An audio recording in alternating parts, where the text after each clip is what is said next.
And welcome to another exciting adventure on the energy that surrounds us. I'm your host, Michael, and thank you all for joining us on this special episode on a special day. And I have a truly awesome guest that I am so excited for you all to hear from. And I was going to say talk to, but unfortunately, I'm the only one that can talk to you right now, being on screen, but.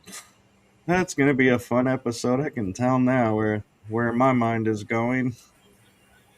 So, before I completely ramble this episode off into who knows where, I'm going to hand it off to my amazing guest to introduce herself to you all. I give you the one, the only experiencer extraordinaire, Sharon Day. Oh, thank you. It's an interesting title. Try to live up to that. I can tell you that I am a screenwriter and producer, and I'm also an author of about 2 dozen books. I'm a researcher before everything else, and that's why I have the site ghosthuntingtheories.com. And that's where I sort of explore everything unexplained and then come up with like some different ways of looking at things. Some people go in the front door, I go in a window. I look at everything that's unexplained in a different attitude, partly science, partly skeptic, and a great deal of intuitive. And so it's led to Ghost Hunting Theories being the number one ghost hunting site in the world. And I cover every subject paranormal. It's an obsession. So, did this obsession start with something when you were a child, or did you just have a natural curiosity, or what got you to go, aha, this Yeah. is the field I want to go into? Well, it was a perfect storm, actually. I was born into a Civil War hospital home and grew up, digging up relics. The place was considered one of the most haunted houses, and it truly was extremely active. And since I was a baby when I moved in there, I thought that was normal. That's just the way life is. That there's a few different ways of, like you don't question what wind is. I didn't question what an apparition was. It was just part of the house. So I had a different attitude than most. And then digging up relics and being there, the wood floors were stained with the blood of both the North and South had used it as a hospital. So it did something to me, I think, because I, from a young age, had a very strong psychic talent for psychometry. Seeing an object and knowing about the others who had handled that object. And so, as a child, I would watch activity in the house peak and then drop, and I began to question why. Why now? Why would this month is it quiet when last month it was insane? So I started keeping a notebook. I was maybe like 10 years old. I'm keeping a notebook of activity and trying to find commonalities. So really, it started there, but throughout my life, it led into other things, encounters with aliens, witnessing Bigfoot, lots of UFO stuff. My psychic talents expanded into pretty much all of the arena. And so I have a lot of questions. I'm always asking why, how does this happen? And I'm one of those people that just wants to lift the curtain and see what's behind it. Oh, that's amazing. And, you really piqued my interest when you mentioned, the house you grew up in was a hospital for both the Union and the Confederate, because in all my studying of like the Civil War, I don't think I ever came across a location where both sides used it for the same thing. And so Yeah. I'm wondering, is there something unique to the land there that Mhm. both sides used it as a hospital? Because that seems awfully rare. I think it was more strategic. This was in Fairfax, Virginia, just outside of D.C. First, the Union took it over from a Quaker family that was living there. And that led me to believe later on, as growing up there, that since Quakers lived there, there had to be an underground railroad. And I did find a secret room within the center of the house. And so it explained a lot about the energy of the place. You had very peaceful and protective and loving people that were there. Then you had the union come in and sort of, seize it. In fact, the union built a fort on the property. And so there was a lot of fighting going on, which when I was digging up relics, I found, tons of cannonballs, tons of bullets, bayonets, all kinds of stuff. It was obviously had a lot of activity. But at some point, I guess moving their lines up and down, the South claimed it for the same thing. And it was a really good location, big old mansion up on a hill, but it was strategically, it was good. But the house itself was intriguing because it sat atop of a stream with a stone basement. And it just seemed to have all the right qualities to be what I'd call a spirit vessel. So it sort of held information. It became a place that everything goes back to. In fact, my family had made a vow that we would all haunt the place. And we moved out when I was in my late high school. We moved out west. But one by one, my family members died rather young. And there's been reports of them there at the house. In fact, a contractor bought the mansion and wanted to tear everything down and build condos. And they wouldn't let him because it was historically protected. And so they had to keep the mansion there, but they tore down like the outbuildings and the stable, the barn. They plowed over the creek and, all this, no archaeologist on site. And he built condos that surround the mansion now. It's called Aspen Grove. And what happened was I got a notice from somebody. Now, I wrote a book called Growing Up with Ghosts. And I had, over the years, I knew I'd be a writer. And so I had kept the accounts my family had of their ghost encounters, our collective encounters, and then how they reacted, because each member acted differently toward the ghost thing. Some were very afraid, some were protective, some were intrigued. So I had written this book, and a woman had bought a condo on the property. And she contacted me and she said, I have a question. Was there ever a fire on the property?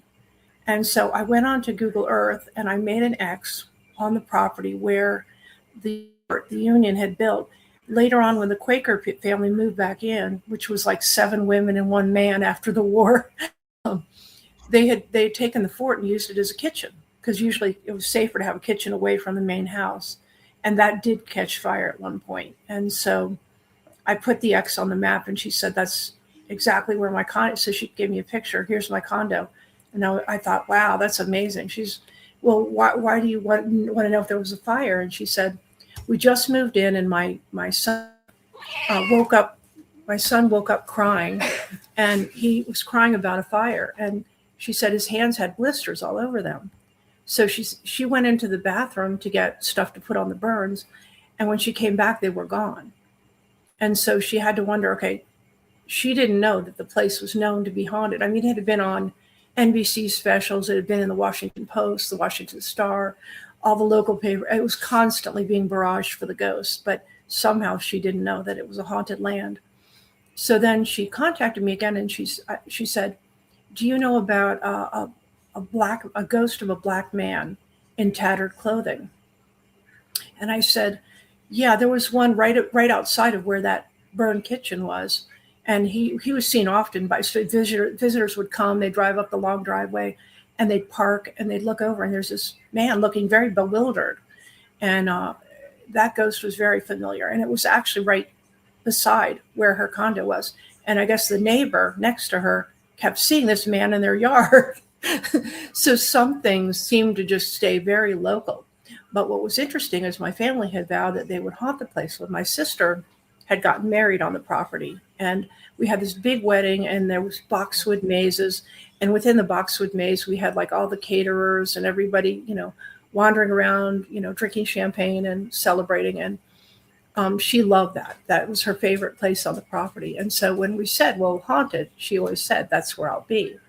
Well, the woman with the son that had the burned hands, well, a couple of years later she contacted me and she said, my son's friend had been out in the boxwood maze, and they said they keep seeing a woman in white, and they think she's a ghost. And I said, oh, intriguing. And she said, well, I decided it was time to tell him that the place is haunted. So she gave him my book, and he flipped through the book, and he saw my sister with the auburn hair and the wedding gown. And him and his friend both went, that's the lady. That's her. That's her. So apparently, I guess the family has arrived there. No, that's a really beautiful story, and that's really cool that they're there, and it just goes to show when we say things, that there is if there's intention behind it, Mhm. we can make it reality, and it seems like that's exactly what your sister did. And I'm Mhm. kind of a little bit curious to know, and you may have been asked this before, but growing up in the haunted house that you did and experiencing everything, what impacts did that have on you growing up? Were you like the child that like everybody was like, "Oh, she's the ghost girl, don't go near her," or people accepting of it? Okay, so since I can remember being in grade school and NBC did like a 2 hour special on the ghosts, and the teacher announced it to the class. I just wanted to sink in my seat because the the mansion had 7 acres and forests around it, but then all around that was tract housing suburbs, and so everyone was scared of the place, and they would dare each other to like get on the property or go through the boxwood mazes, or just see how close you can get to the house. And so it was kind of awkward. I always felt ashamed and embarrassed. I'm in this house with antiques and showcases of artifacts. It's on the historical tour. People are making articles about the ghosts, and it was just it made me feel really ashamed. And then as I got older, I realized that it actually formed a very complex and interesting person. The kids in the tract house, what do they say? You know, they skateboarded outside. They didn't really have any kind of like the history, the ties to history, and then having the psychic abilities, the ties to the people that passed there. And that was another thing I had developed, was I guess, kind of a connection with the people that actually passed there and how they passed. And it was very vivid, and I still feel like I carry some link to them, and I always will, because I recognize them. Very cool. And so, do you feel like all the stuff that you've been exposed to later in life, you're more open to because they helped you as a child and helped you develop the gifts to kind of guide you along the way? Yeah, I mean, I kind of compare it to meditation. If you meditate regularly, you can go to this peaceful attitude, and you can calm down all of your vital signs, and you can be receptive. And when you've learned to see things that others aren't seeing, or hear, or sense, or know things that others don't know, uh, that pathway's open. And so you can be aware. Something's present. You can probe what's present, figure it out. The encounters that I said that I've had with the alien grays throughout my life, those were what they call mind speak. And mind speak's exactly like being psychic. If I read someone, I'm not hearing the words in their head or what they're thinking. I'm knowing what they know, and that's what mind speak. Alien contact. There's no spoken language, but they give you information like a zip file, and you sort of open that up, and now you know what they know. You put it in your own words because you speak English, or you like to use certain words, but you totally get the gist of what they're sending you. No, that's amazing. And Yeah. I kind of am curious because everyone, experiences everything differently. Hmm. And you said you would see these apparitions. Hmm. The first time you saw an apparition, were you like the typical child that's like screaming and like freaking out and going, "Oh my God, what is this?" Or were you just like, "Hey, how's it going?" Yeah, you kind of, I mean, you get to know them. It's kind of like if you have a house and you have a hallway and you have pictures of your family, you walk past them all the time. You don't really think about it because they're pictures of your family. You don't have to get excited about it. But I do have, I think, because I was a baby going into the place, my older siblings, they knew about ghosts. They were much older than me, and they knew the place was haunted, and they didn't know what to think of it. So my mom and dad sat them down and they said, "Look, there's soldiers that died here They were away from their family. And now there's here in this house, and there's 5 children. And who better to protect you than a dad and a soldier dad? And so that quieted my siblings. Now, to me, voices, hearing conversations, watching objects move, it was very normal. One of my earliest memories, I was probably like 3. I actually have memories back to when I was 1. But when I was about 3, I was sitting on an oriental rug at my mom's feet. And my mom was a historian. And she would sit in this chair, smoke a cigarette, and go through tons of books and papers that we would get at City Hall and the library. And she was uncovering the history of the house. So she's sitting there with a newspaper, and I'm humming, and I'm playing with Hot Wheels on the floor. And then all of a sudden, I look up in the ashtray that Mom, back in the 60s, the ashtrays had little troughs where the cigarettes sat. Her cigarette went cartwheeling and landed about 6 feet away. And I just watched it. I stopped humming. So my mom was like, "What's going on?" She lowered the newspaper. She looked down at the ashtray, then she looked around. She saw the cigarette. She got up and got it, and she said, "Oh, it did it again." Like, to her, it was normal. So her reaction made me think, yeah, sometimes things move on their own. And we did have a lot of object movement in the house. It was really interesting. And I think that also made me want to investigate when I got older, because all I want to know is why. Why now? How did it do that? What's doing that? Is it a ghost? Is it energy? Is it...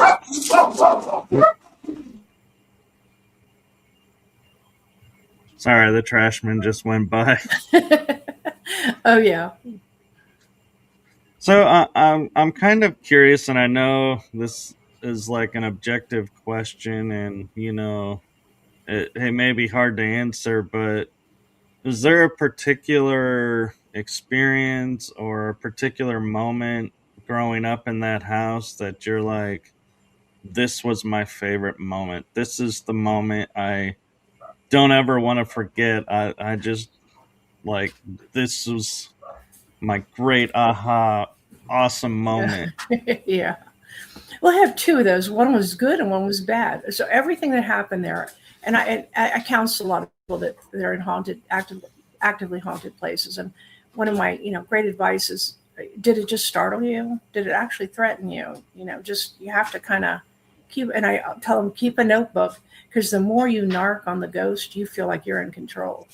And you also start to learn things about it, it takes the fear out of it. But when I was a little girl, I had Hong Kong flu. My temperature went up to, 104, 105. And my mom was preparing a bath of ice, which was the wrong thing to do. It sent me into shock. But I was laying there in the bed, and I remember just turning and calling for my mom, but she was down the hall. The water was running. And there was this elderly woman beside me. She was all hobbled over. She had like a shawl. And she had her hair in a bun, and she was sort of stroking my forehead. And I just, I was just so thankful. I felt so comforted, and I felt relief, like my fever had broken. I wasn't shivering anymore. I was calm. And then my mom came in the room, and I said, "Thank you for petting me." And my mom's like, "What are you talking about?" Well, a long time after that, when my mom had passed away, I inherited, because I'm like the youngest of the family, so I'm the historian. She left me a box of photographs. And in the photographs, there was a photograph from the 1865, after the war, when the Quaker family moved back in the house. And I had all the 7 women and the 1 man. The man had only 1 arm, which is another one we used to see in the hallway, 1 arm. But she left me that, and I looked at it, and there was a woman in a wheelchair, an elderly woman with a shawl and her hair in a bun. And I'm like, that's the woman. So I was actually able to narrow down that the 1-armed man that walked, he was more like a silhouette. He would walk down the hallway and disappear into the end bedroom.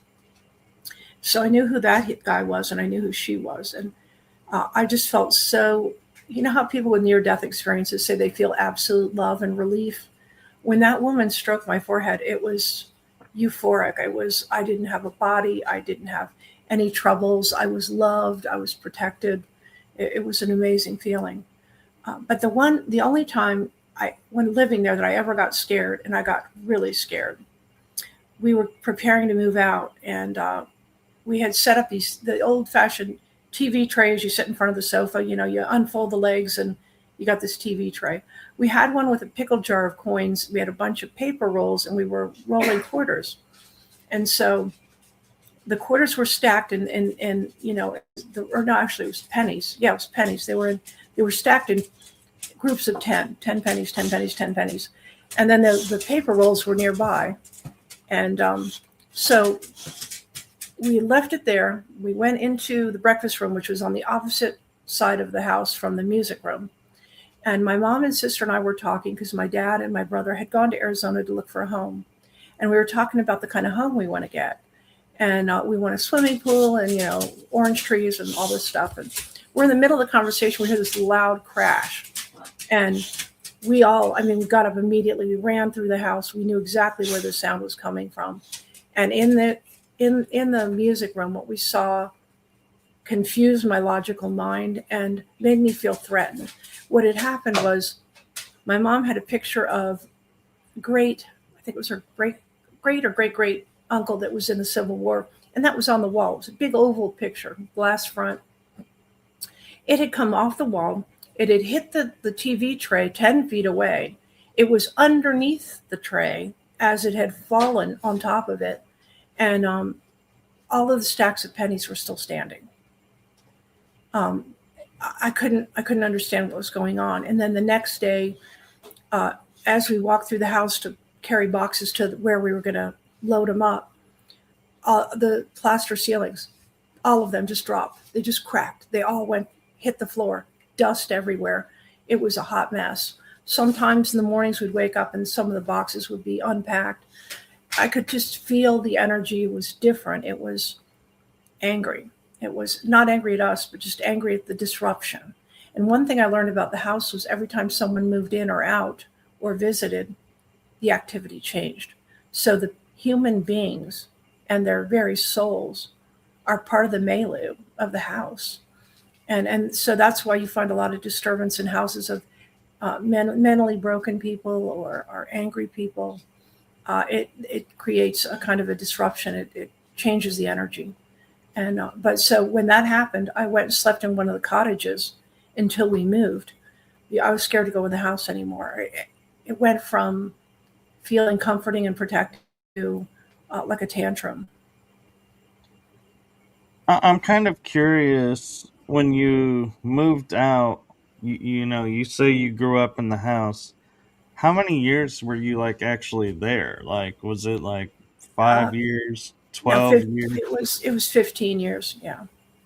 Because the reason I ask is, like you're saying, they don't like the change, and doing all this and when you said unpacking, it kind of hit a chord with me, and I was like, I, you know, I don't think they wanted you to leave. Not meaning you were trapped in Yeah. the house. Yeah. Yeah. I Yeah. think they just enjoyed growing up with you and were like, no, don't leave us.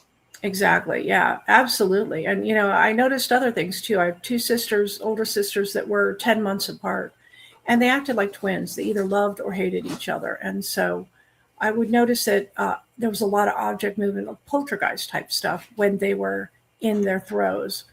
And when they moved out and got married, I was getting into my adolescence. And when I would get upset, things would move. And I carried that ability my whole life, where if I'm suppressing anger, I act like a magnet, kind of metal things come toward me. It's a weird thing. So there's a lot of different mechanics and strange things going on. When it comes to ghosts, you can't say it's all one thing. And you can't even say that a ghost is necessarily one thing.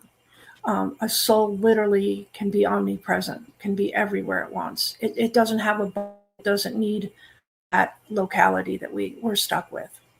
And, if they want to be somewhere, they're there immediately. It's a very quantum world that they move in, being bodiless. So I laugh sometimes when I watch like Ghost Hunters. There was one episode, they went in an attic and they decided we're going to drop flour all over the floor. And if they'll leave footprints, they're not people anymore.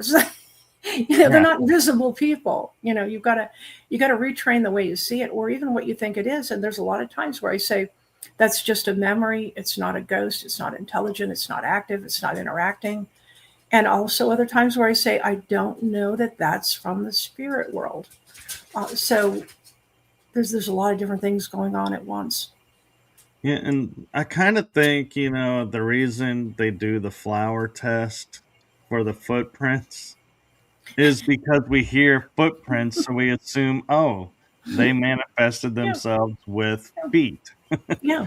And I on my own side, when I was 10, I was trying to learn about how they work. And every night we had what they said was a soldier with his boots going up the stairs. It definitely sounded like boots on wood stairs. And so I ended up taking my dad's recorder and trying to record the footsteps. I sat on the steps one night and I turned on the recorder and I sat there. And sure enough, when the steps started, what surprised me was when it stood on the creaking, it creaked the board that I was sitting on, and it stopped. And I'd never heard it stop. It's as if for a moment it thought, is there something here? And I'm thinking, is there something here? Like we recognize each other somehow. Now, I took the recording to school and played it for the kids, and they're all like, oh, you put your dad's boots on. And so at a very young age, I learned I'm not going to be able to prove this to anyone. You either have to live it and experience it, or you just get past wanting to prove it and just learn about it and observe it. So I kind of see myself as like an archivist instead of, and same way with Bigfoot. Once you've seen a Bigfoot, you know they exist. It's not believing in them, it's knowing. But I can't give that to anyone else unless they're out there in the woods and they see it. So I think when we get past the proof of the paranormal, then the really exciting part, the interaction, the experience. Right. And Fearlessly Phoenixing has a question for you. You kind of somewhat answered, but I'll let you see if you want to answer further. Have you ever noticed, or is it a thing, that place can have multiple hauntings, but that are unaware of each other, like where they are stuck in their own timeline dimensionality of the property? Mhm. Yeah, I've had to come up with kind of my own take on the whole ghostly. It's more dimensional.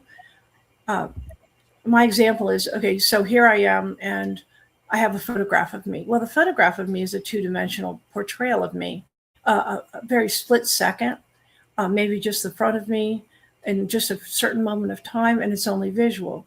It doesn't have depth, it doesn't have knowledge, it doesn't have any kind of cognition or understanding. It doesn't see our world.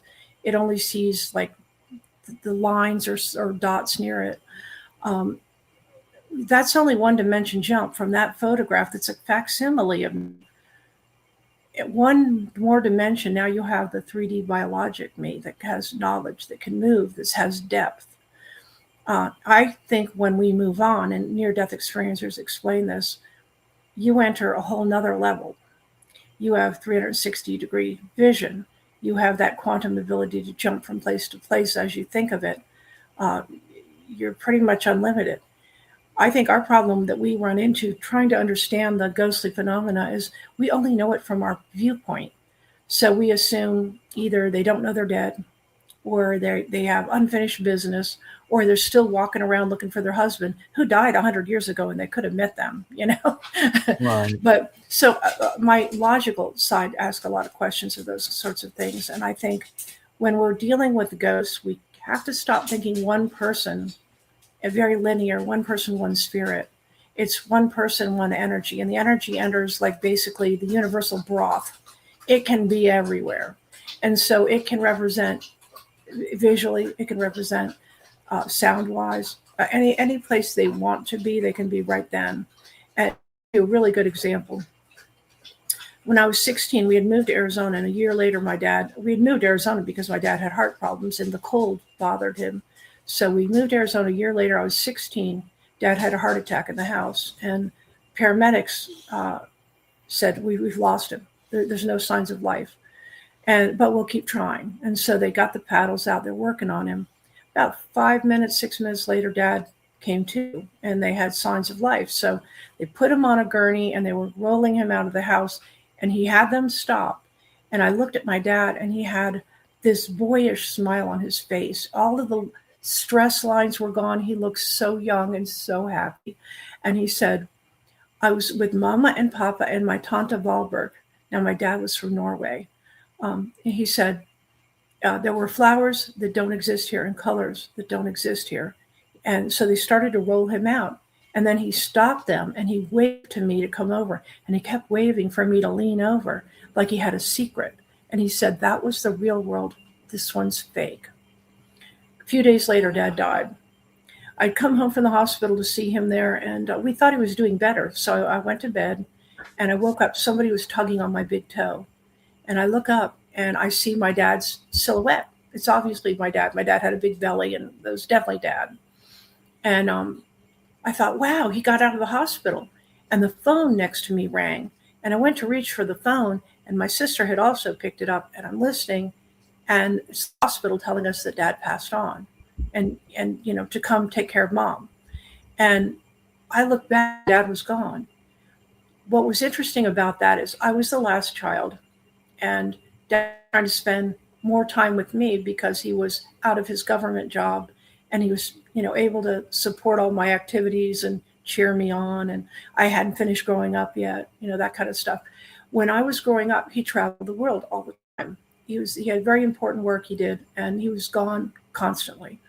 And I always worried that he'd get home safe because a few times the planes had like foamed runways and bad stuff. And Mom said, look, she's got to go to school. So Sten, do not wake her up. Because, but he still wanted me to know he got home. So he would come in my room and he would tug on my big toe. And basically he was saying, I made it home. I can't even express. I mean, even with all of my experience with encounters, this was a very humbling thing. It was the most proof of heaven. I guess I'd have to say heaven, whatever this next dimension is. But yeah, he let me know he came home. So I think it's hard for us to perceive, like if the photograph could think, it would be hard for it to perceive, what it's like to be three-dimensional or to think or to be able to go from here to there. It doesn't have space like we do. It doesn't have time like we do. So when you add another dimension, I mean, look at the leap from a photograph to a person. Imagine from the person. We're a facsimile, basically, of what we are on the next dimension. We're a physical facsimile of it. You really have to get back into like quantum physics to figure out how to understand it because we don't have a reference. No. All right, and Fearlessly Phoenixing goes on, and he also asked, is that why renovations also cause disturbances in the routine of the property? Oh, yeah. Everyone that's ever moved into the mansion ended up doing some kind of revisions. I mean, it was built in the 1750s as a fort. So it had a lot of work it needed to get done. And when we moved in, we were like everyone else. We were moving things around. We were, opening up stuff. We added on a couple of rooms. We had a lot of activity with that. Now, I'm also a feng shui specialist, so I can tell you there's a little bit of change in the energy flow. Now, if you have a spiritual energy in the house, and now you're moving things around, you're redirecting the flow. So it's not necessarily there's some ghost that's possessive about the house. They don't need the house. Believe me, they love where they are. They don't live in this world anymore. It's not part of their perception. It's like I don't run around with a photograph of myself all the time, languishing about that moment the photo was taken. We don't do that either. We move on. We really do move on. And I think that's harder for the people that are left here to realize that we're finally out of our prison. Or I guess you could look at it this way. You have an actor, he has a life, he's married, has kids, has a house. He goes to do a play, and he does the play for 3 months. He's pretending in the play. But he still remembers who he is and where his home is. He goes back to it when the play is over. And I think that's kind of what we're talking about here. This is a play, a stage, and then we move on. We remember that we had that play, but it's not who we were before the play, and it's not who we are after the play. It's just something we did. All right, and I'm kind of curious. You mentioned, alien interactions, and I know everyone's kind of like looking at me and, why did he jump on that? There is a reason. Yep. And I'm gonna get into it now. Is with your interactions, you talk about being able to kind of discern alien intentions, and I'm kind of also a little bit curious of your thoughts of a theory that I have of sometimes when we are at locations and we see a shadow, entity moving around, and we naturally go, oh, that's a shadow being or that's a ghost of the property. Could it also be an alien entity that's, checking us out to see, hey, should we make contact with these people, or is this person worth, Yeah. how will they react? And so I'm curious if you've ever had that thought. I actually have my own theory on the shadow people. I don't know that would help a ghost it wouldn't help an alien to dress up in a black outfit and run around. But here's what I think. Let's say you're standing outside and you're hiding from somebody. And so you go around the corner of a building and you hide. But the sun shines on you and casts a two-dimensional shadow of you on the ground. Now, if you were from a higher dimension, you'd have a three-dimensional shadow. And that's why there's no details to this thing. And also why if somebody saw my shadow and they started running toward the corner of the building because they know I'm there, they saw my shadow, I would take off because I'm trying to hide. Now, in their case, they think they're hiding, but when you notice them, they take off. So you're noticing their three-dimensional shadow. So this is like a whole new realm when you look at it that way. That is, and I like that because it sort of makes sense of a lot of things. And there are times too that I wonder, when we look at, scenarios where, we call them, residual haunts, where somebody is going about their day. Yeah. Well, what if that person, we are assuming going about their day like they did when they were here? Well, Mhm. we're assuming that they were here. What if we found a veil opening and we're watching a parallel timeline or parallel Mhm. universe, and that person is equally stunned to see you, and is why they don't communicate, or just going about their own deal, is that is their actual daily life. But we're Yeah. looking at it thinking, oh, you're not actually here, so this has to be residual. Well, we had a lot of residual type, especially the apparitions. They would go the same path. They would never look at you. They would never recognize you. And I had to ask myself, why is that moment in time captured? Obviously, they're not present in any way, or they would recognize, or they would act differently. They would change their routine, or they would look at you. And so there's something very recorded about that. Now, we do have Earth's electromagnetic fields. And I think what we're finding is there's got to be some conditions in which a moment is sort of recorded in a spot. And then it's released when the same conditions occur. What I've noticed as a ghost hunter, basically, I kept really meticulous notes because once again, I'm trying to find out why. Why is it happening? Well, as a psychic, I know where there's energies. I know what's happening in a building, but my team was not psychically active at all, and they had no clue. Some nights we would leave an investigation, they'd be like, "Oh, that was a bummer. It wasn't active," and I was thinking it was all there. And then other nights they would all come back and they had been touched, their hair had been pulled, they saw something, and they're like, "Wow, that was the ghosts were active." No, the ghosts weren't. All of that stuff's there all the time. And what happens, what I found consistently, 100% of the time, there were geomagnetic storms from solar flares. Now, those actually affect your pineal gland and create very vivid dreams, but they also heighten your psychic abilities. So, people that aren't psychic are suddenly noticing what's always there. It wasn't an active night, they were just a better receiver of what was happening. And I took my team into haunted locations and I would have draw maps of the room and I'd give each person a map. I would go in alone. I would find the energies. I would make an X wherever there was a strong energy. I would come out and I would have the next person go in with divining rods. Wherever the rods cross, they put an X on their map. We would all, at the end of this, unfold our maps, lay them out, exactly the same stuff. So you don't have to be psychic. There's other ways to be able to tell there's an energy in a room. So I had a lot of people that said, well, I'm on the team, but I'm not really good at knowing if there's a ghost. Well, carry some copper divining rods. You'll do it.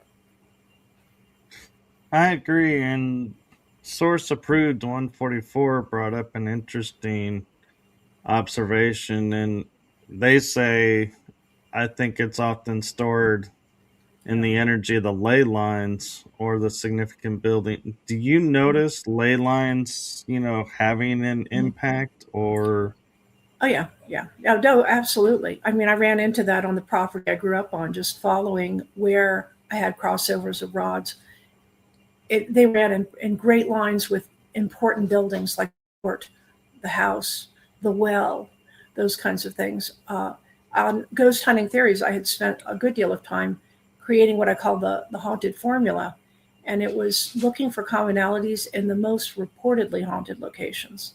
The super active. I picked 50 super active locations, and I found what they had in common. And the ones that had, there were 5 qualities, and the ones that had all 5 qualities were very highly reported as haunted. So it seemed to be that if I wanted to go on an investigation in a place that hadn't been investigated yet, I could look for those 5 conditions to see, is it promising?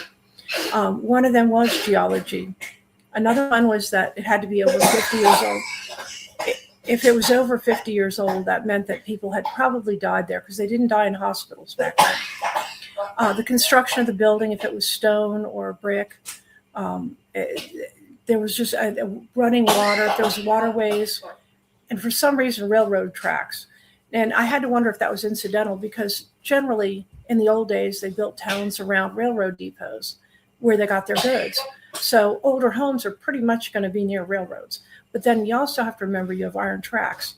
So what I found was a certain amount of conductivity. Water when it's moving, especially water that's like a creek where there's like particulates in it, that's more conductive. Different geology is more conductive. And then, of course, the iron tracks were more conductive. So there seems to be a predictability about this. And I think the only place I found that countered that was Tombstone, Arizona. The Birdcage Theater is a wood building, which to me makes it very low likely.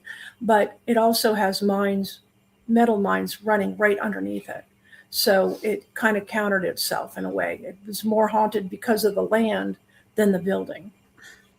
Yeah, and I will agree because I actually went to Tombstone and was walking around, and the energy in Tombstone is like, I don't like to use the word unique, but it is very different from other places. And Mhm. some of it, I wonder, is it because you have the natural energy that's there that's Mhm.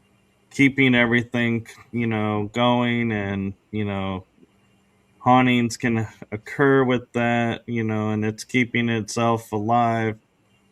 But the fact that everybody that's living there is also keeping Yeah. or is alive. And so it's constantly being fed. And so it's like, hey, this is great. Where you go to other places and they're like, yeah, this happened. And they're like, okay. And then everybody leaves. Well, these people stay. Yeah, I think a lot of people believe that mining towns, now I had a lot of studies there because I lived there for decades, but people assume a mining town's going to be haunted because it has such a crazy background. A lot of shootings and revenge and anger and, theft and prostitution and all the things that make it seem like how we think jails are haunted too because of the people inside them. Well, in a mining town, you also have the factor of the metals in the ground. And that does, especially during storms, in the copper towns, during storms, it's extremely active. And there's something that is brought to life and an energy that you tap into, maybe even a way to record the past with that. And So jails, not all jails are really haunted. I've been in abandoned jails that did not have the right construction or geology, even though it had just criminals in it and just as much murders and things. So there really seems to be a certain, a haunted formula for that, some kind of a haunted vessel. I'm kind of curious your thoughts of, like Tombstone, being an example of a town where you get like some homes or buildings that are really haunted, and people are, putting, money into having investigators come. And so they're keeping the story, they're keeping the, legends, the lore, the mythos of it Yeah. going. Does that, you know, I kind of have a twofold question on it is, does it keep the energy there and the spirits there going? And also on the flip side, let's say like Tombstone, for example, Wyatt Earp, being, famously, dealings there. Mm-hmm. Well, people keep mentioning him and keep bringing him up, or Virgil Earp, and saying, Yeah. "Oh, we see Virgil." Does that prevent them from being able to go and do whatever they're wanting to do because they keep getting called back? No, I Or mean, yeah, yeah. I get it. That makes sense, right? But if you really look at it, and you're not talking about having a body, having an energy. I think that what we ultimately learn when we move on is that there is no past, present, and future. There is no space and time. Everything just is. So everything that was, to us, everything that was is still there. It still is, and it always will be. And an example of that is I had a sister, teenage sister, who was a hippie, and she would smoke pot. Mom would find her weed because, well, I might have told mom where it was, but mom would get mad, flush it down the toilet, and then she would lock my sister in her room. And my sister was, she sang like Stevie Nicks, like a goat. She had this trembling song voice. And she would pound on the walls and yodel and just rage in that room. Well, a decade later, she was married, living in Rhode Island, and every now and then I'd be in the hallway or in my room and I'd hear it play again. Now, the woman is still alive, but it's still playing. So at any moment, anything we've ever done is recorded. It always is and always will be. You can't get away from it. Now, the question is why at certain times can people catch a glimpse of it? Some things you certainly don't want people to see replayed, private moments. But those are the things I ponder. And on ghost hunting theories, I discuss this a lot. I look for the science behind it. I try to understand a little bit better. The closer we reverse engineer ghostly activity, the more we realize it's not just one person, one spirit. It may not even be a spirit. It may be a whole lot of other things. And part of it, I think, being put on Earth as 3D biologic mortals, but we have a spirit. I think that there's something that aligns our spirit with the planet that we were put on or brought to. And so, the Earth can actually replay us in turbulent moments. I've been through lots of earthquakes when I lived in California, and I got to say, there was a lot of strange phenomena just beforehand. It opens up something. The Earth is part of the energy. right. And with all your studies and everything, we kind of talked about like, aliens, being galactic and everything. A lot of people are starting to notice now, like solar weather having an impact here. Yeah. And so, do you feel like that can play part of why sometimes some locations or areas that have been kind of dormant may kick into action, or Mhm. that's already been active may up its game, so to speak? And we'll say like rain brings about more activity, rainstorms, Mhm. but could a solar storm be like a whole nother level, and they're utilizing that. Um, well, we do know we see a lot of alien craft from volcanoes and electric storms, tornadoes, things like that. In fact, I had one researcher who was out filming. He was reviewing film of an F5 tornado, and the news crew was filming it in one location. They were just sitting there looking at this thing in the distance. And when this researcher went through the film, he broke it down frame to frame. And when the lightning struck, the perspective was from a whole other area, not the same location. So there's a lot of things that can, and I think we're seeing that on Skinwalker Ranch. There's a lot of things that are natural at work. There's things that maybe another culture that's more advanced is utilizing. If they don't have to deal with space and time like we do, they can do things that we wouldn't understand, like their craft. What the heck are they doing?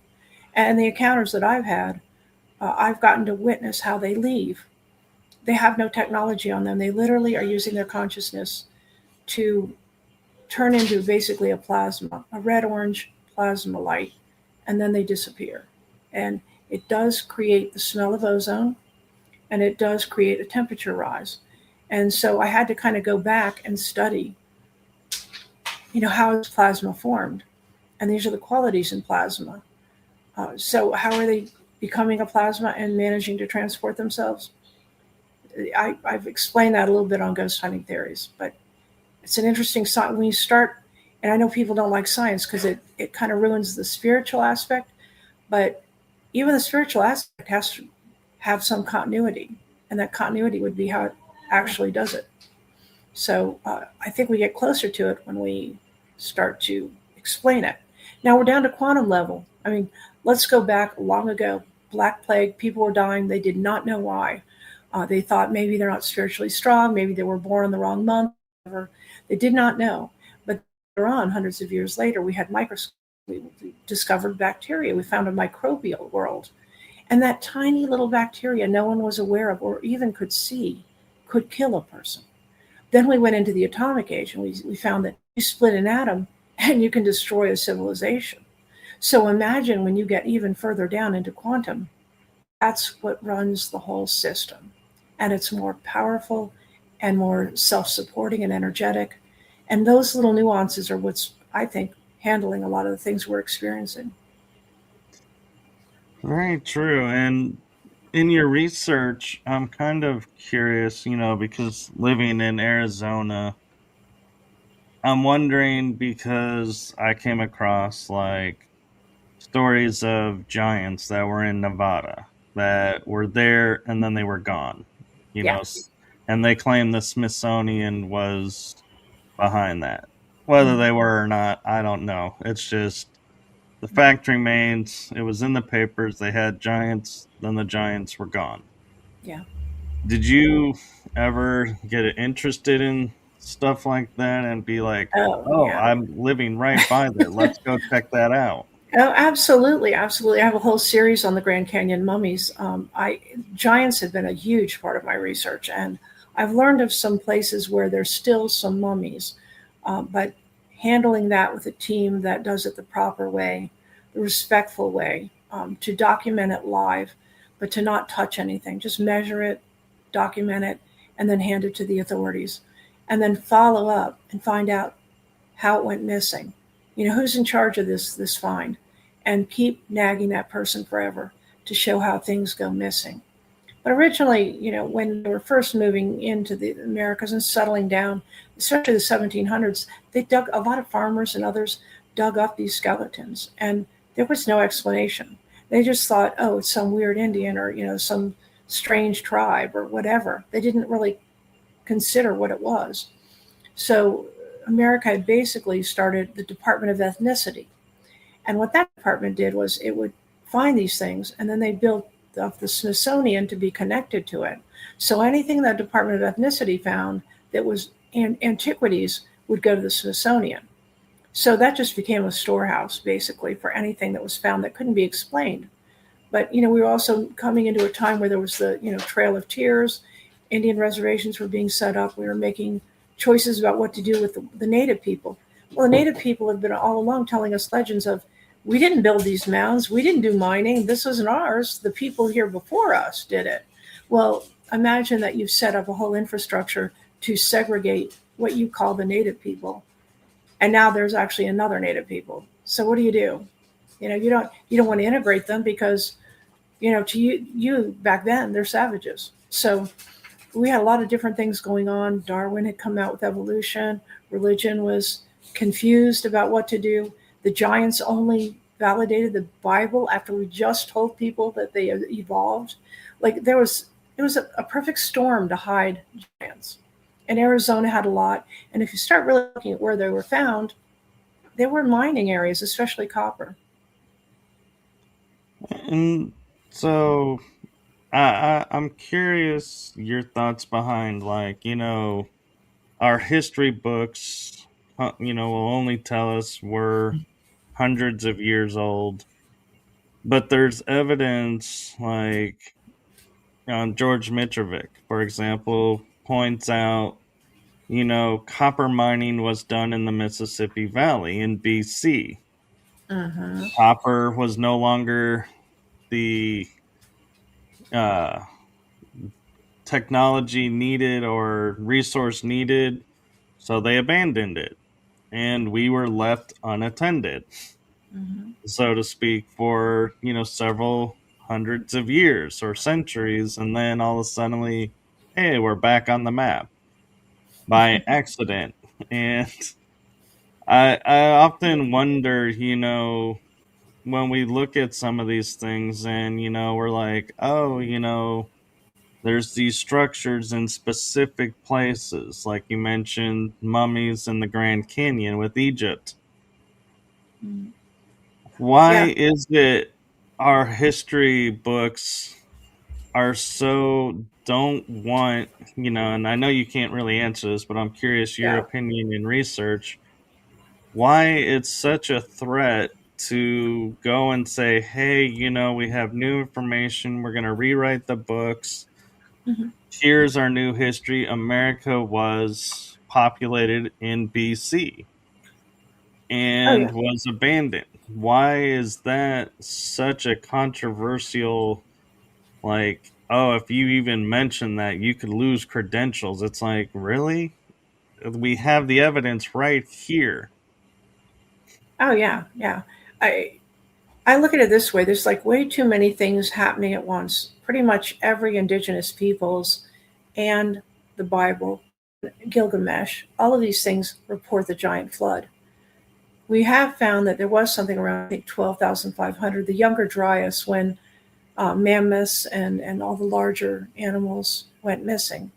And the giants, the evidence of the giants, they seem to have been living at that period of time. So, what happened to devastate everything all at once? The problem is, it takes it into the biblical realm, which science and education generally don't want to play in that playground. But when you think about it, it makes a lot of sense. You have a people who were extremely advanced. There's pyramids around the world. Obviously, they they they had the ability to go from shore to shore. They also had a much lower ocean, so there was less space between locations. And strangely, when the ice age melted and the oceans rose, when you talk about that kind of condition, of course, it's going to be bringing lots of flooding rains. And the question becomes, was it flooded to get rid of the Nephilim, which is what the biblical people will say, the offspring of angels mating with humans, becoming some sort of abomination that was cannibalistic and not pleasant, but very advanced? Um, just the fact that all that was wiped out and that we can't really find much evidence of. Now and then we find giant tools, evidence of ancient mining. We come across a body here and there. But you think about it, if you had a major flood that obliterated all of that and the ocean levels rose, you're not going to have a lot of their stuff left behind. You're not going to find anything made of wood. That would be gone. It all makes sense when you look at both legends and religion.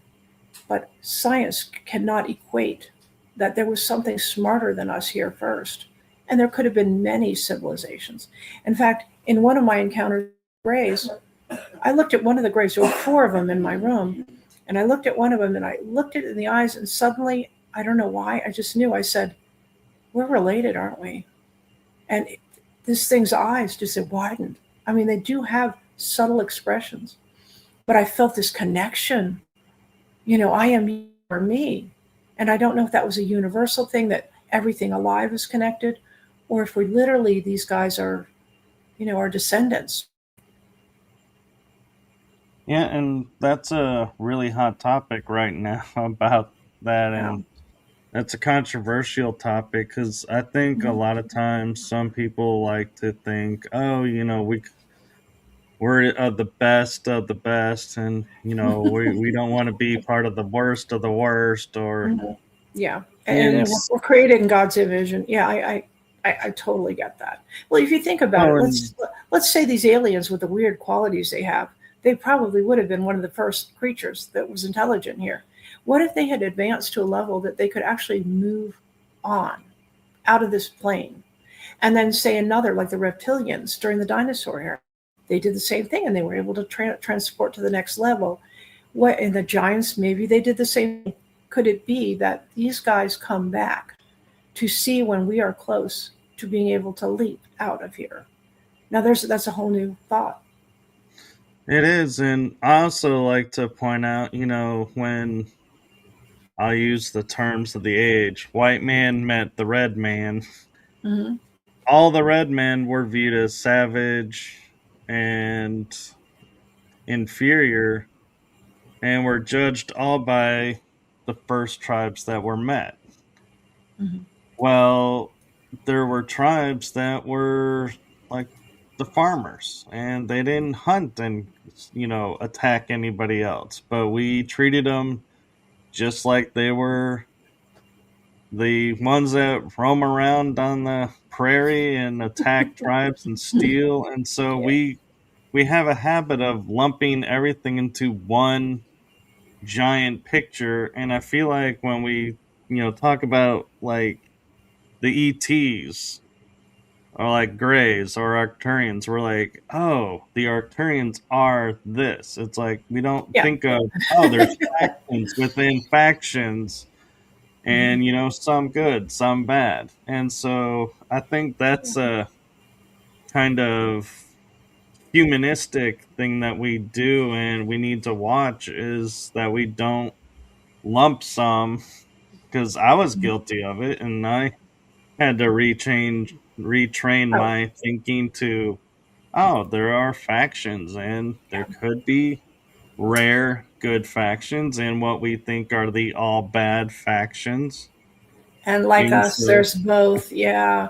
I mean, I look at it and I think, okay, the giants, they were very, very advanced, but not the way that we are now. And so we're arrogant in our technology, that makes us really advanced. So what I consider the giants to be is sort of the originals. They learned how to make amazing megalithic structures and canalways and do things that we can't, understand the stars and how to observe them. And they had a knowledge that was based on honestly earned. They were tied to the earth. They learned the physics of the earth and how to relate with it and how to use what's here. And they built these amazing structures. Then along comes man, and man goes, oh wow, cool, what's this, the sphinx, pyramid, all these cool things. Oh, I like their gadgets. So we became focused on technology, but we hadn't earned the knowledge of how that happened. And that came on a more spiritual and evolutionary level. Then you meet the native people of the Americas, the Amerindians, and you see that they're living what you consider feral. They don't, where's their technology? They're kind of crude. What we're missing is those spiritual people, those indigenous people who have wonderful legends, actually interacted with the giants. They saw how they did it. They understood what they were doing, and they used their knowledge, the same knowledge of the earth and the physics of life here, and they use that in a spiritual way to grow in that direction. So they focused on the spiritual aspects of the giants, We focused on the technology, and we're still hooked on technology, and it makes us arrogant brats in the universe because we think that means we're advanced. But if you look at people today, the more technology, the stupider we get. Right. And one thing too that I have started pointing out with people is, we have to look at the language of the time where Mm-hmm. these stories originate from. And let's say, average height of someone in BC time, we'll say 5'4". Okay, so everyone's around 5'4". Well, now you meet someone who's 5'9", 6'5". Mm-hmm. What? How are they going to describe that person? That person's a giant. Yeah. Well, and so like you point out, we don't have many remains. We don't have many, visual aids to say, here's the giants. This is what they were. And Mm-hmm. so could it be simply these were just anomalous taller beings that, there was nothing special or unique really about them, but they were just taller and out of evolution Yeah. somehow? Because how do we explain people that are 5 feet giving birth to 6 feet 7 feet tall people now? Mm-hmm. There's no scientific rhyme or reason around it. But could it be, and I'm not saying all of them, but I'm saying, could a lot of these stories just be somebody who was a few inches tall, maybe 6 inches to a foot taller, Mm-hmm. and are like, "Oh my god, you're a giant! You're a giant!" And it's like, no, he's a man. Yeah. Well, I guess I would look at the way, like, however, back then they buried or took care of their dead. Um, you would say you dig up one of their peers and you'd find a 5'4" skeleton and it's in a coffin that's decayed or whatever. Um, they're finding the giants, they're finding them not only in like huge stone sarcophagi, but also with copper implements, a lot of seashell stuff. They're obviously a different people, and they don't follow anything indigenous the way that the indigenous people handle things. So you have to say there's an outsider here. Somebody doesn't belong here. Uh, I lived in Arizona on top of what was the village of the dead, Muertes, and it was an ancient tribe long ago that went missing around, I don't know, 12 to 1400. They don't know what happened to them, but they had left canalways, and they had this huge area where they put their cremated and their buried remains.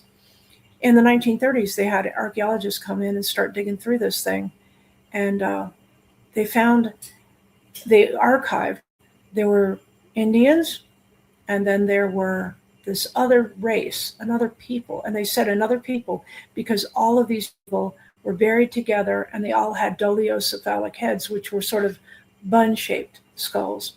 And so the attributes of just looking at them, they were different. So they knew there were two different races living here together. And those are the kinds of things that define the giant culture.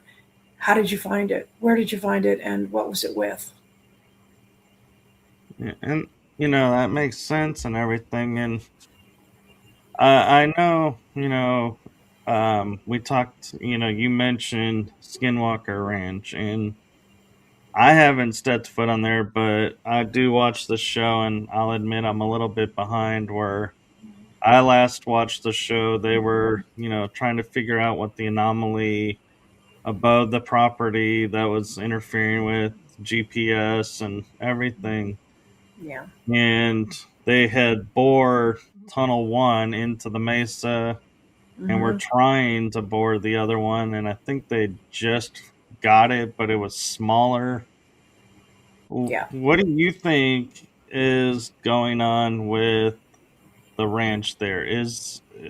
Are they, by activating, all these tests and pushing, equipment through the ground and making these holes in the ground, disturbing the natural resonance, and so portals are being opened and things are coming to say, what are you doing? Or are they just bringing awareness to what's already been going on there that Yeah. we were denied from, and it's all we think coincidental?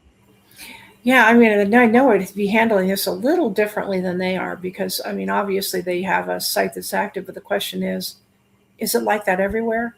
I mean, if you just go down the street around the corner and you start testing, doing the same test, are you going to find similar weirdness? Uh, all we know is this one's had a lot of attention on it, a lot of equipment on it, a lot of testing. I think I would add to what they're doing there, and I would say, let's do something of a more spiritual nature. Let's bring in, Stephen Greer's CE5, where you call upon UFOs. How about more tribal people to come and shamans? How about, psychics?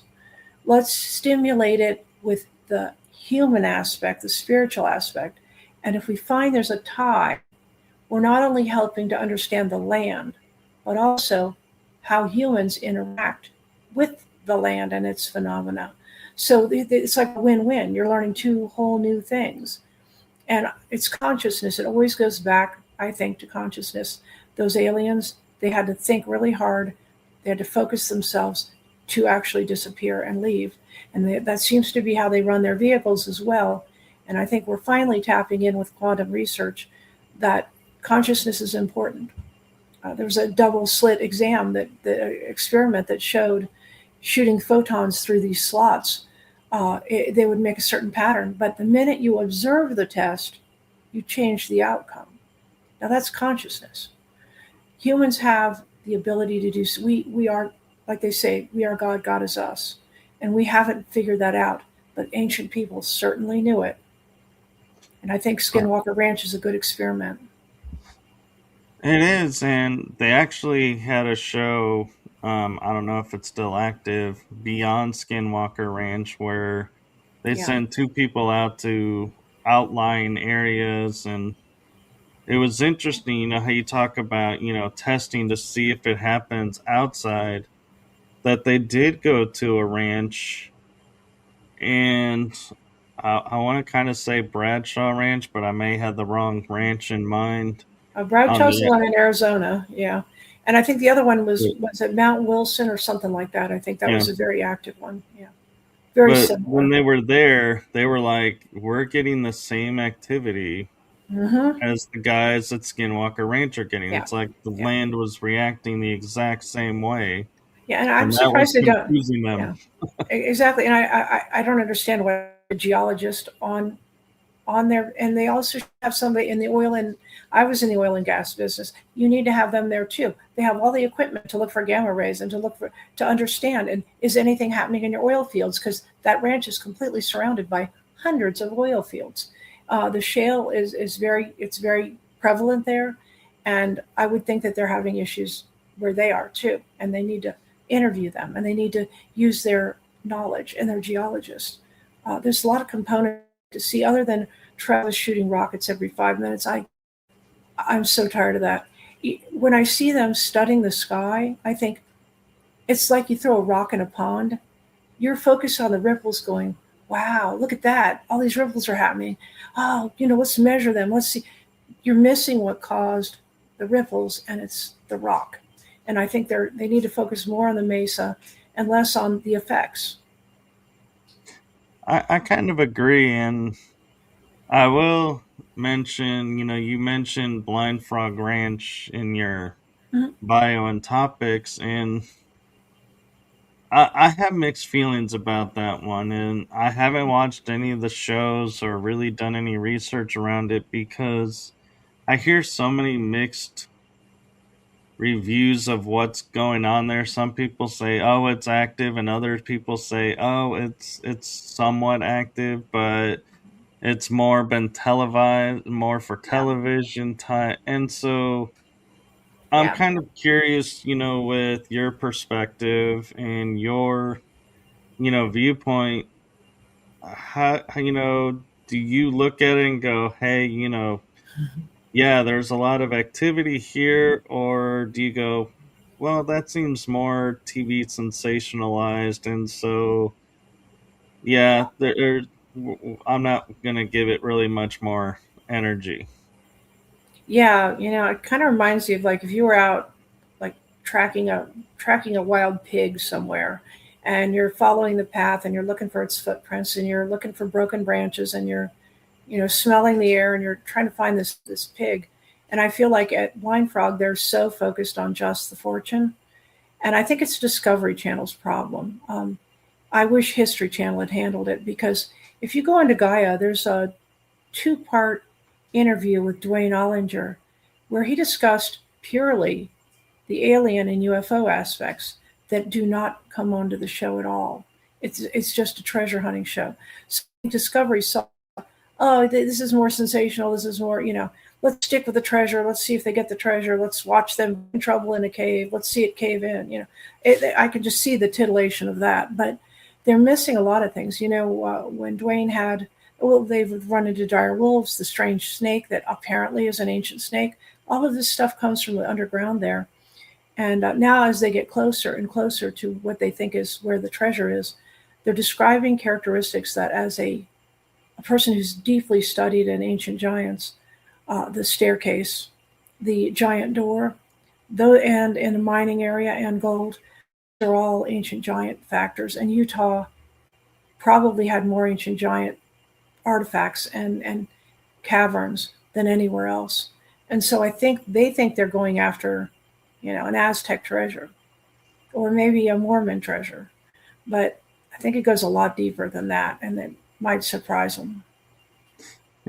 And I kind of have an interesting scientific question, and I'm not well versed in science, I'll admit, and I'm more of history. Mm-hmm. But when we talk about like dire wolves, Mm-hmm. those are wolves that went extinct before man really like got in the area and everything. So when we say, "Oh yeah, this is genetically, could be genetically a dire wolf," where did we get the genetic? Where did we get the dire wolf's DNA when it's been extinct long before we showed up? And it's like, and how do we know that's that Well, DNA? all of those creatures from that megalithic era, all of those guys they're all documented. At least what they found in remains that they've been able to get the DNA out of. And I think they understand from the skeletons as well that this is a canid and it's this size and the jaw looks like this, and so that makes it a dire wolf.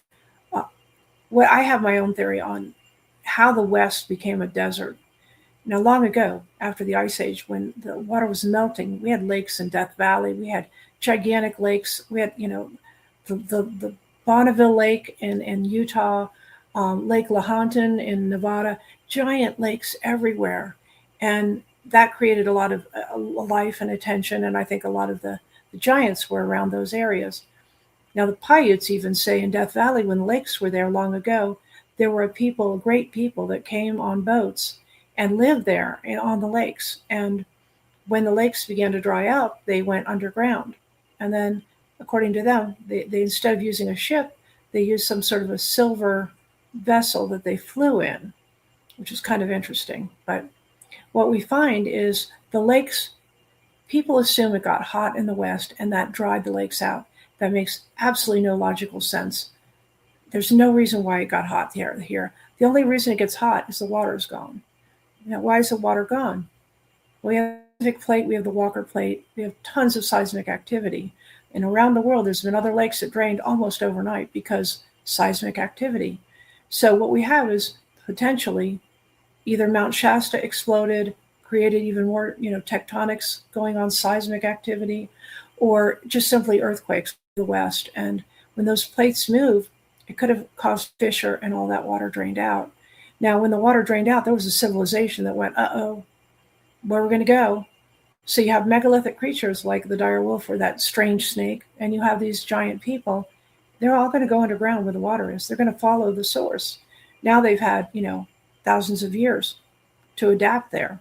Maybe occasionally they come out and wander around, but that's their territory. That's where the water is. And we do more and more evidence of that. And you see that on Blind Frog Ranch. Every time they try to do something on there, it floods. Where's the water coming from? So That's and then the water's gone, the west heats up, Right. and it's you naturally follow the resources. And even Skinwalker Ranch, they did an episode where they were pumping water from one end to another end, but it never went to the other end. And they were like, but they could never find where the water was. It's like it Exactly. just vanished. And Yeah. I think See, and another that's thing another. Yeah. Yeah. I I was was going to going to say, say, from the oil and gas industry, that was another thing. When we would map, we would do logarithms, and we would know where the water tables were and where what kind of water was under there. You don't want to drill in water that's just going to, screw your whole venture. So you have to look for the gamma rays, and you have to look for the water levels. And I think if they brought in a crew, I mean, these guys are in the oil and gas industry. They should have had a crew come in and do logarithms. They could have told them right away, "Hey, look at this graph." I mean, I read those graphs. That's how we find the sweet spot when we drill. So I'm surprised they didn't utilize that, being in the industry. or they may have, and History Channel for Yeah, sensationalism was like, let's not use that info and, yeah, kind of do this in a safer way. And so that's why when like they're exposed to the gamma, it's not, they don't burst a pocket and everyone's like deathly sick. It's like, oh, we got microdosed. Okay, we're okay. But wow, yeah, who knew that was there? It's like, well, yeah. yeah. I mean, they're smart enough at least to have a geologist on hand, which I appreciate that. But I don't know that much about his study and what his focus was, and what I've seen him use certain equipment, ground penetrating radar and stuff. But I mean, it just seems to make sense to go looking. They had mapped out where the caves were, the caverns were. They should have been, looking at the water levels. Well, and I also think, like going back about like the dire wolf and how, I was surprised, we have samples because when you listen to the quote experts talking about it, they make it sound like these are things out of myths and legends and, like dragons, you could say, it would be like a dragon. Well, I don't know anywhere where I can say, hey, let's go over to England on this mountain and there's a cave where there's dragon bones and we know that they're there. And so that's why I naturally, when I hear it, from the TV, I don't go any further because I'm like, oh, it's a legend. Oh yeah. Oh. Well, I mean, we And have so museums that have the whole skeletons assembled, and that's great. But I'm not pleased with museums in general. I appreciate that they're trying to preserve things and show them to us. They're trying to direct our attention, but then they also have this little plaque that tells you about the thing, and that education is almost always totally screwed, and it's also cued a certain way so that you look at this thing and they told you what you're looking at, and you can't ask questions about that because they're making it fact, and right. a lot of what they're saying is just absolutely hokum.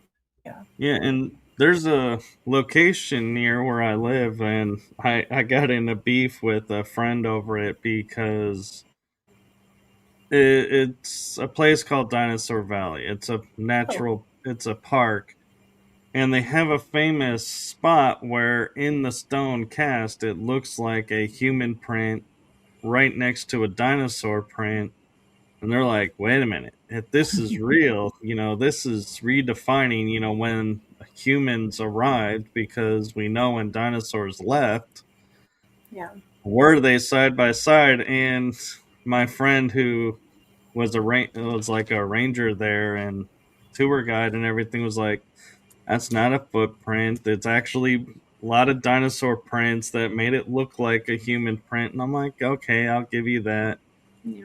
But then in the back of my mind, I'm still thinking, though, hey, if, that is really a human print next to a dino print, shows like Dinotopia, where we were coexisting together, could Yeah. that be real somewhere? And, we have shows like Land of the Lost, where, an island that's been hidden is now, people stumbled on, and you have humans living with creatures that are supposed to be extinct. And Yeah. Well, I mean, I think it's a human nature to think, wouldn't it be cool? We love dinosaurs. We should have been with them. Now, I think the oldest so far we found of any kind of a human relative that's like very human, it was like around 1 million years old, I think, in Asia. I think it might have been China. I'm not sure. But I don't think we would line up. And I guess my reasoning for that is if they were obliterated and all of the megafauna and megaflora were obliterated, we would have been too. We certainly are less hardy than anything. In fact, we're not even built for the earth. So we would not have made it. How did we continue on? I think they played out their own time and their own conditions. And I think there was something different about either gravity or oxygen or the earth that made everything so much bigger. And then things changed. Some people say, well, they brought the moon in and that changed everything. I don't know. I have no idea. I like the idea the moon is, some kind of a satellite that was designed, but it's an intriguing one. But I mean, something obviously changed. And then here we go again. Why museums frustrate me and science and educational system. Actually, the government, religion, and education, they have agendas and they want to be the one that's right. And so you hear them say the dinosaurs died overnight. Some of them still had food in their stomach, so it had to have been an asteroid. Okay, and then another scientific group comes along and says, no, birds today evolved from dinosaurs. So make up your mind. Are they gone? Did they evolve? And even they can't. They can't get funding if they don't say what their educational system wants them to say. So I question everything, and then I question the answers. Well, and my favorite thing to point out to people when they say, there's no evidence, religion even tells us, there's no evidence of anything before man. I go, Hmm. excuse me, The 6,000 years, yeah. you know the Adam and Eve story, right? And they go, well, yeah, I said Adam and Eve had two sons, Cain and Abel. What happened after they left Eden? And they go, well, humanity came. I was like, yeah, but what was the verbiage? And they go, what do you mean? I said, the Bible says Cain and Abel married women from other tribes. Adam and Eve and Cain and Abel were the only people on the planet. So where are these other Yeah. tribes? What are these other tribes? And didn't one of the brothers kill the other brother? So yeah, there's even Right. less chances. I know. Yeah, a lot of And things it's come like, we along. got two males. So, we're not reproducing. And so, Yeah. wait a minute.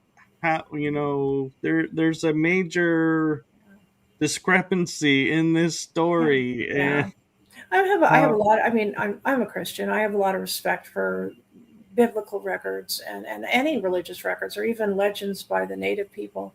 But I think long ago, before we had written language, we just had oral traditions, and Indians would pass things down to each other.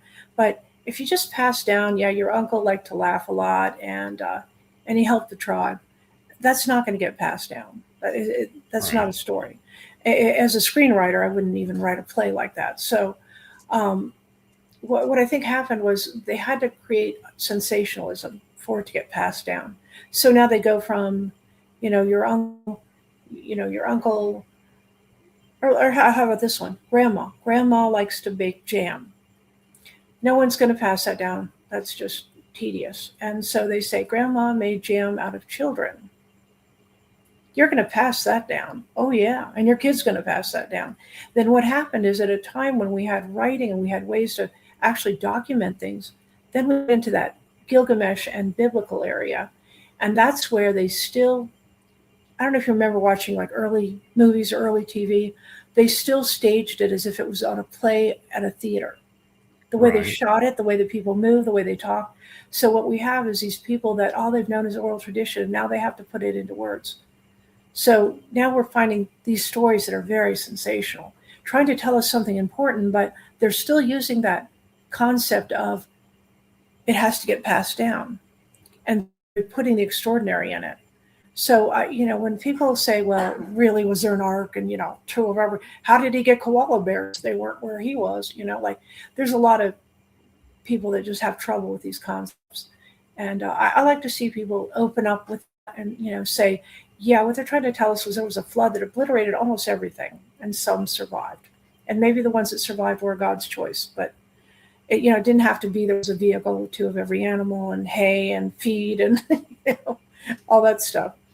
But it makes sense when you look at it in the way that man evolved from oral traditions to written traditions.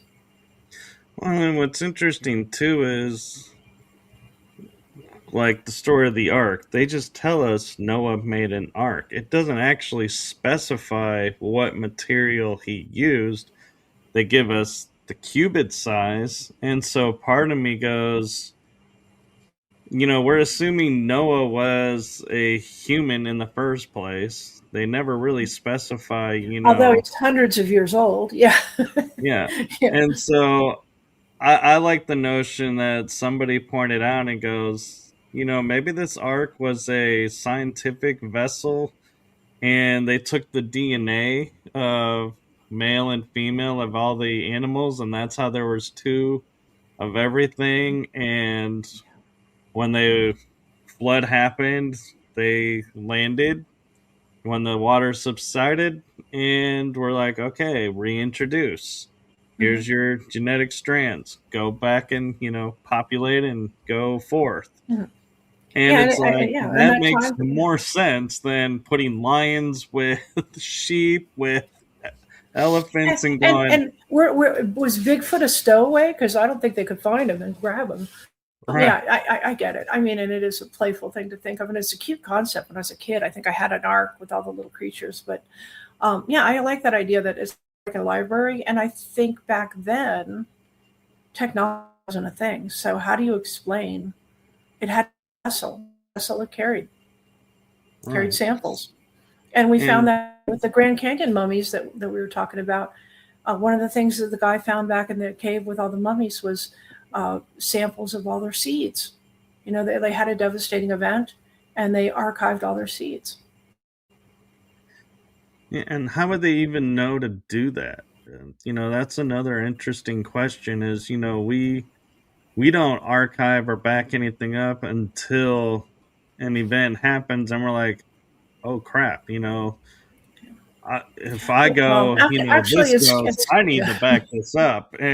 We've done a pretty good job at that, though as a humanity. I know that like films, important those are in caves with humidity level and temperature levels in case something happens. So in Europe, they have the Right. seed catalog of all the seeds that are kept in a cold house down underground. So we got smart. Something told us, what if? And then there's other people like, maybe Elon Musk that say, well, we need to put our seed out there in space. We need to live on another planet if we want to continue. And that's why a lot of us look back and go, are we Martians? Like, was Mars going down? Technology, and they came to this planet where there was water, and that I mean that could be the case. Maybe we're just reliving history over and over, and they do say history repeats. Right. And the interesting thing about history is, I never thought about it, being, we just call it history. Mhm. And when I was out, admittedly, I was looking at a channel that came on, and it's called Story, and it's a story channel where they tell stories.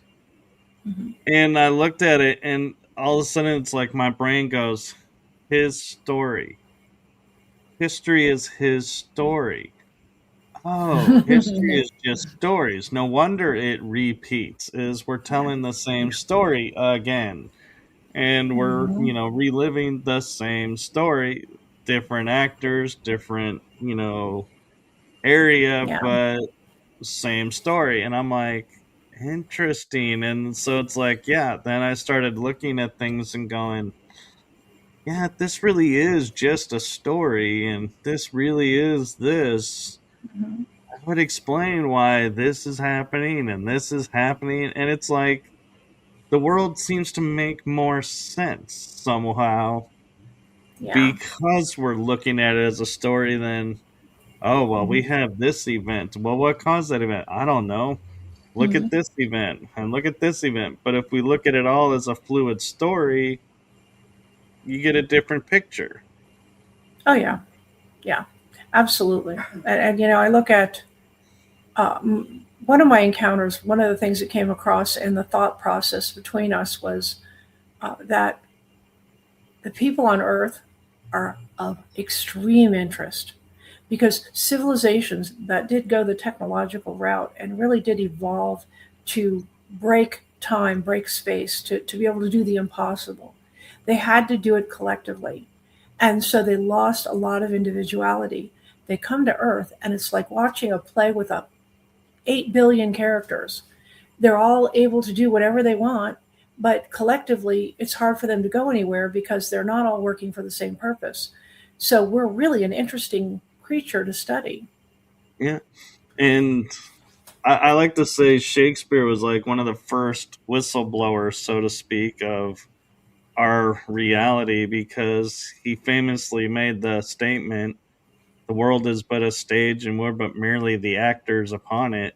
And it's Yeah. like, that's kind of like what we're starting to realize is Yeah. we're Yeah. all actors on this stage of life. And Yeah.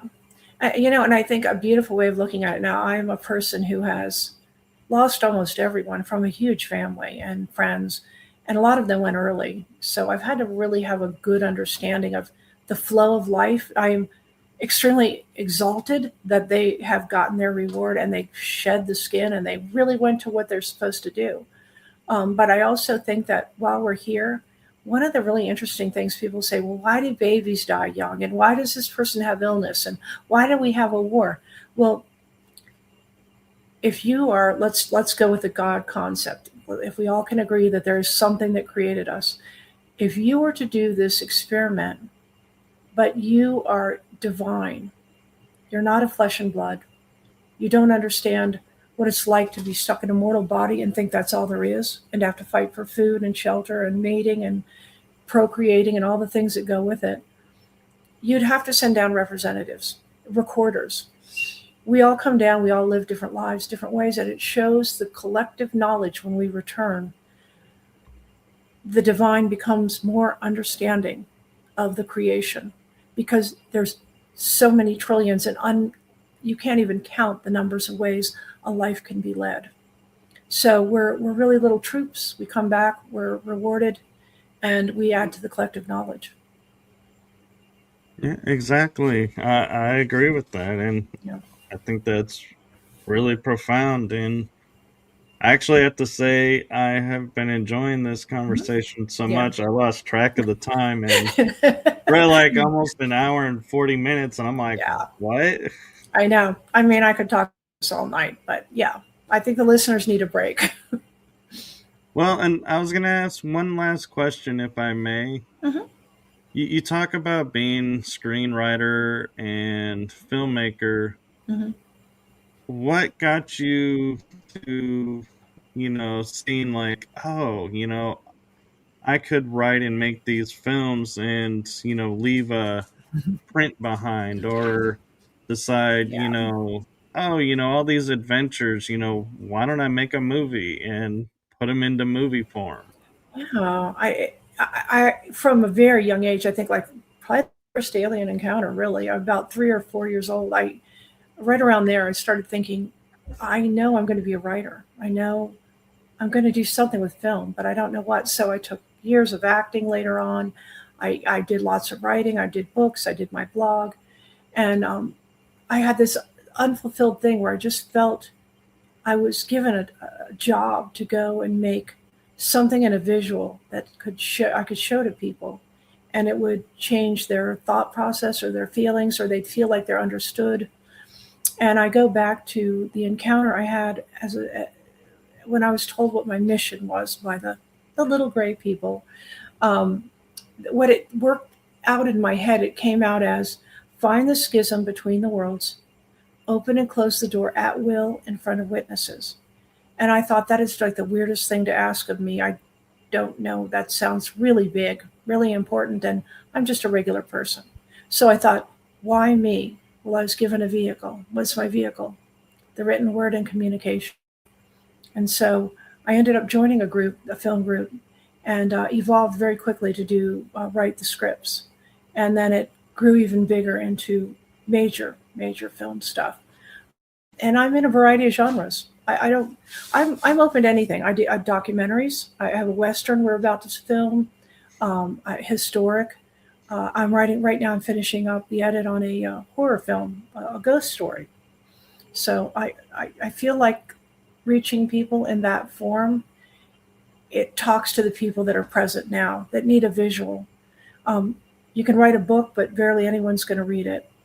Uh, People just don't have the attention span, and I don't blame them. I mean, look at how stimulating the internet is. You know, you can go on YouTube, you can go on TikTok, you can, you're all over the place. Yeah. So, but people will still sit down and watch a film, and they're changed by it. And I take that responsibility really seriously. I have a strange way of looking at things, so I can add something new. But ultimately, I want them to walk away and come to their own conclusion. I never want people to accept the way I see things or the conclusions I make.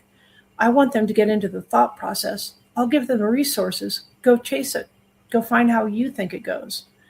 You don't have to have my way of seeing it. Mine is a combination of what I studied, what I focused on, what I felt, how I was raised, and they have their own conclusions. So with film, I want to do the same thing.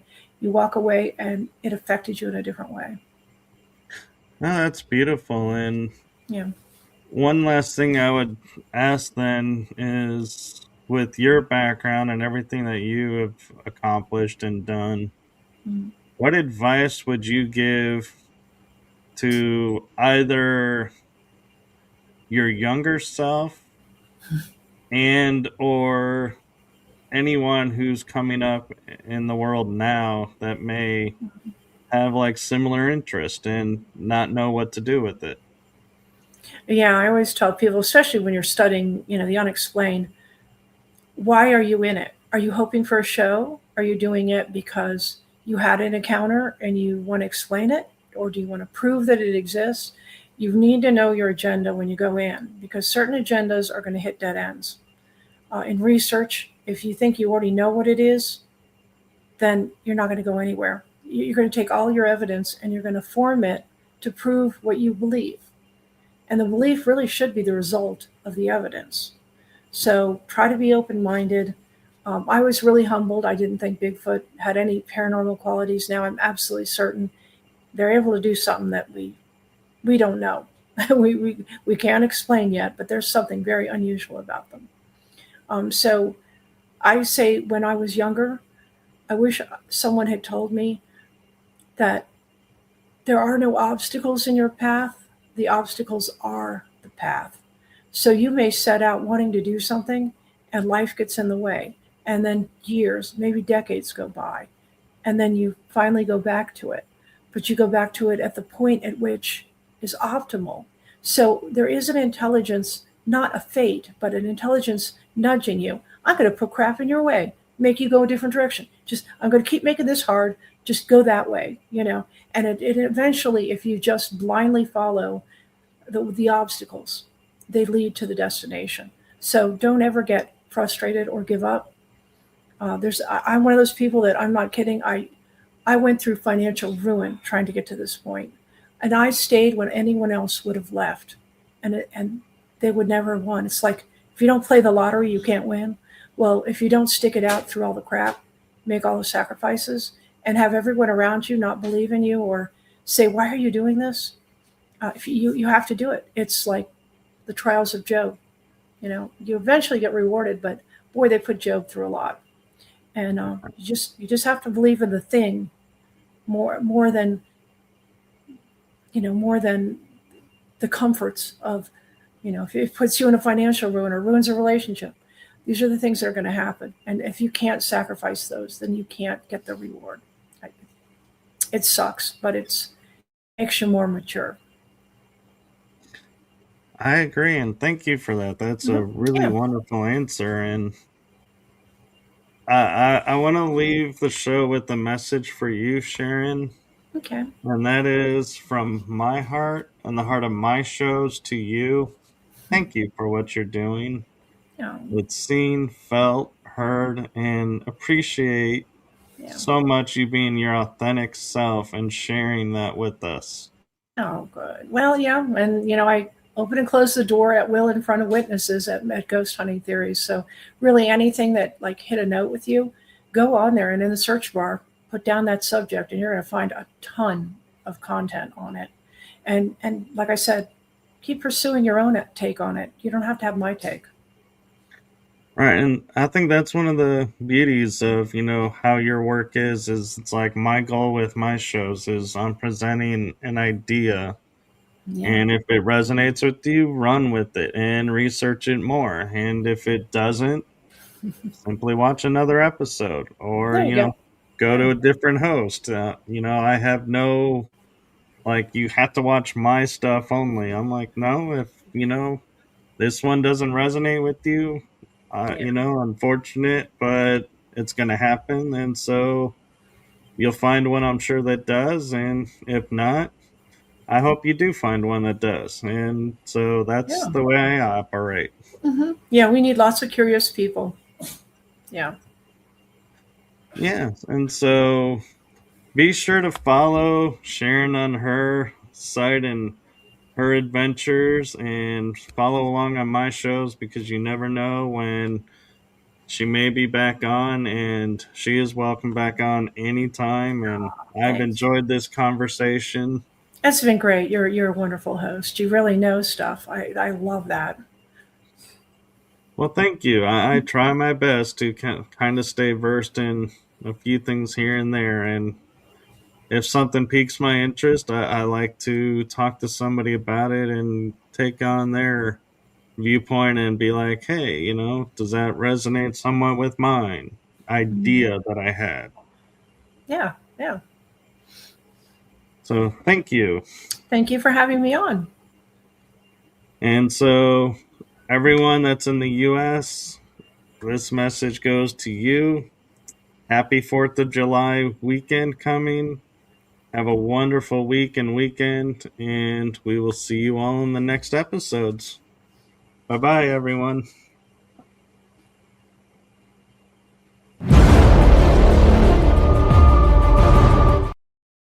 Just kidding. Here we go.